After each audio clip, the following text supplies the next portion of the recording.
nggak bisa Cantik. nempel di sini. Sudah, Mak. Oke.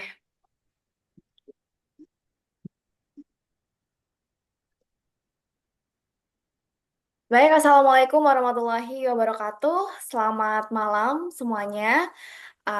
Terima kasih banyak sudah mau menonton video kami sebelumnya. Di sini adalah video presentasi mengenai modul review dari sekolah asal kami ya.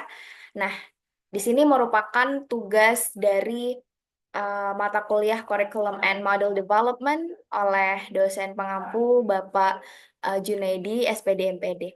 Nah, tanpa berlama-lama lagi, namun sebelumnya perkenalkan dulu saya Nirmala Ayuning Tias dan juga bersama tim di sini ada rekan saya Reva Olivia Nafazi. Nah, kami akan presentasikan hasil review kami terhadap modul ajar yang dibuat oleh SMA Plus Budi Utama Makassar. Nah, di sini kita akan mulai tanpa berlama-lama lagi.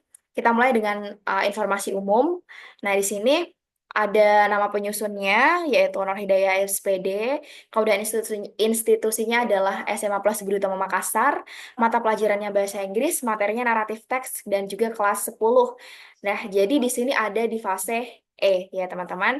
Kemudian untuk alokasi waktunya di sini ada 4 jam pelajaran. Nah, ini untuk informasi umum saya rasa tidak perlu dijelaskan secara rinci karena sudah jelas ya, karena ini adalah general information gitu. Oke, next kita masuk di capaian pembelajaran pada modul ini. Nah, di sini dituliskan dalam modul ini yaitu capaian pembelajarannya siswa mampu memahami, menganalisis dan juga membaca teks naratif. Di sini teks naratifnya yaitu legenda rakyat ya dengan benar serta mengaitkannya dan kehidupan sehari-hari. Ini adalah capaian pembelajaran dari modul modul tersebut, modul ini. Nah, kita masuk di tujuan pembelajarannya.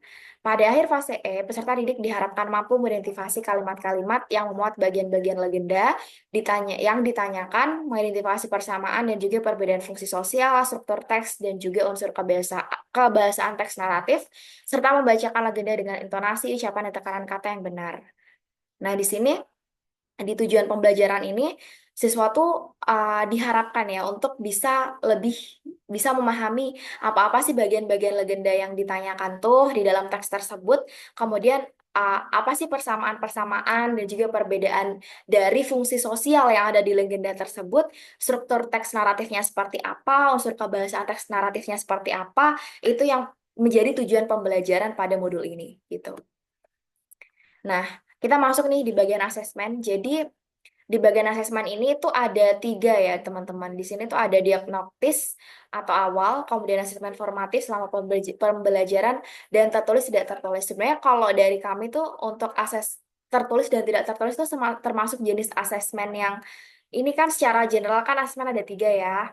Nah, untuk tertulis dan tidak tertulis itu lebih ke kayak jenisnya, lebih ke kayak tipe asesmennya tuh seperti apa atau lebih kayak praktek dari asesmen tersebut gitu.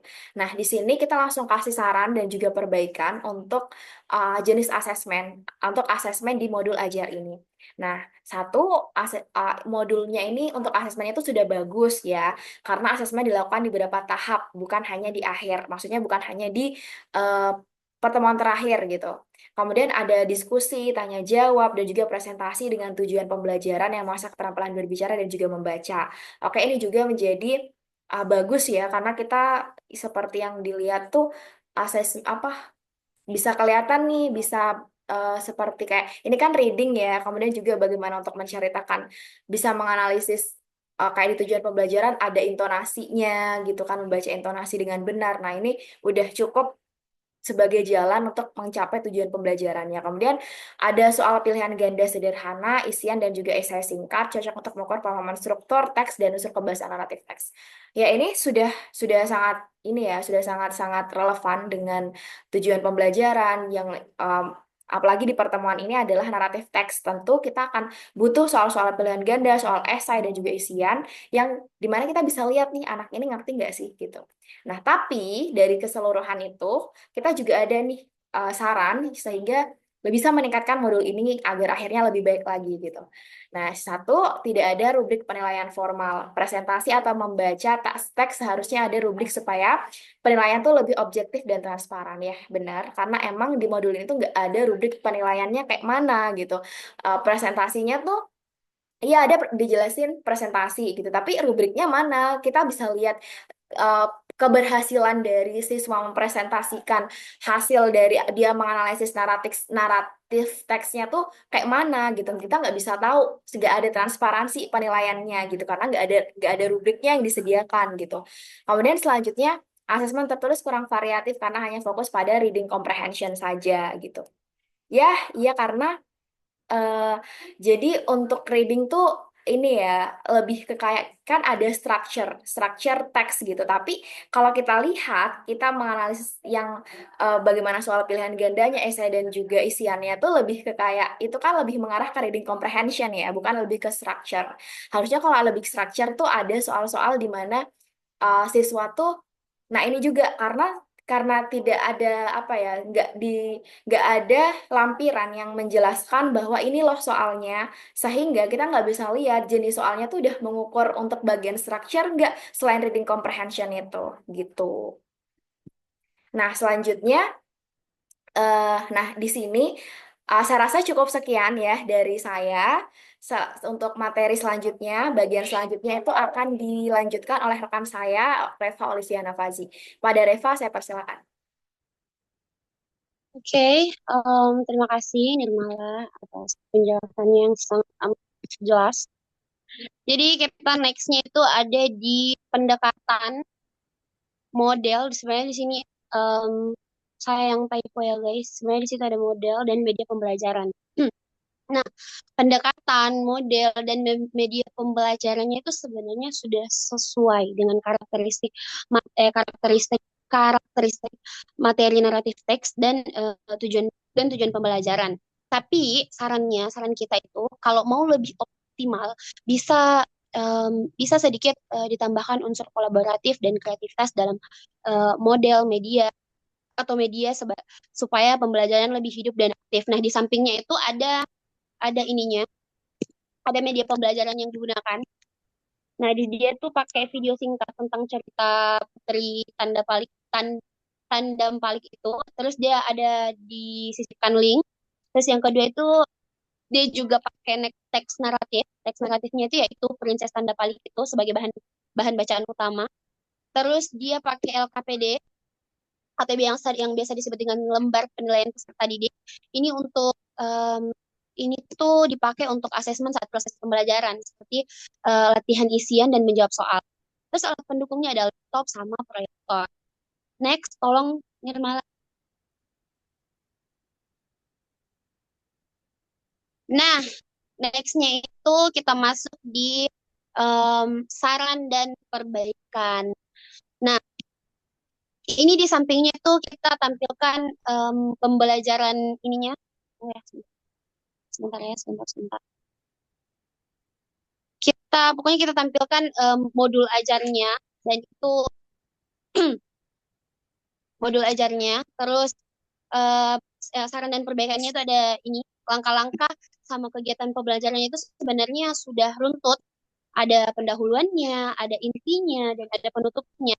Tapi kegiatan inti itu eh, sebenarnya bisa lebih rinci dihubungkan dengan fase-fase discovery learning seperti kayak stimulus, problem statement, data collection, verification, sama generalization. Nah, dalam kegiatan inti ini itu em, mungkin bisa dibuat instruksi lebih jelas. Misalnya itu em, dalam fase mengumpulkan data dikasih dikasih arahan. Kayak misal carilah dua contoh orientation dalam teks yang diberikan. Next,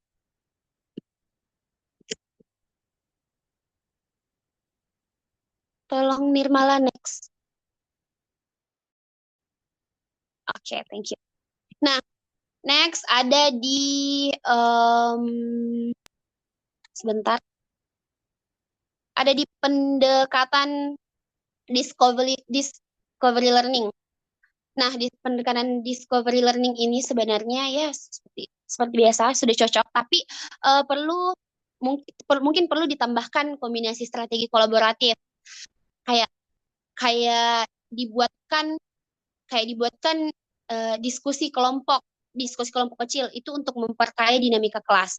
Terus media pembelajarannya perlu mungkin lebih variatif supaya dan interaktif supaya siswa itu lebih antusias dan semangat. Nah, sebenarnya di sini bisa ditambahkan eh,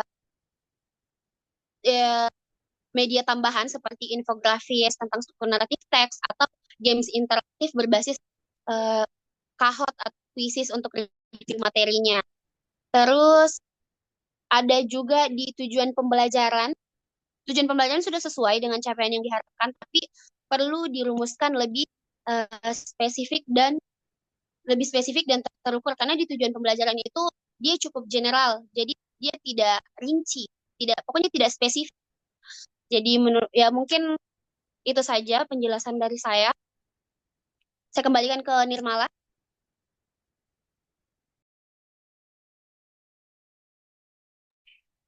Nah, baik, terima kasih banyak Reva atas penjelasan yang sangat luar biasa pada presentasi sesi materi pada malam hari ini.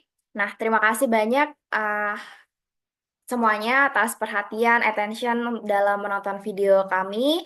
Semoga hasil review kami terhadap modul ini itu bisa menjadi salah satu acuan teman-teman untuk bisa lebih membuat modul yang lebih baik lagi dan lagi gitu.